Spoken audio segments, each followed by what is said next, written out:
Pau-jacaré, até rimou. Olha só, gente, pau-jacaré porque os seus galhos jovens, ele tem essa textura, né?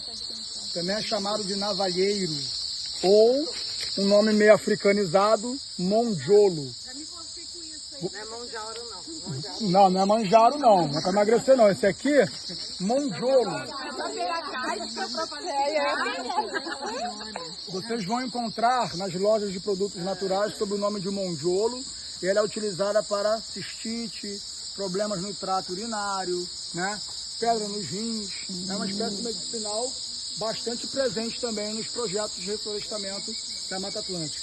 Olha que beleza. Ela nesse tamanho, Oi? não sabia. Eu sempre vi assim que dá esse desenho.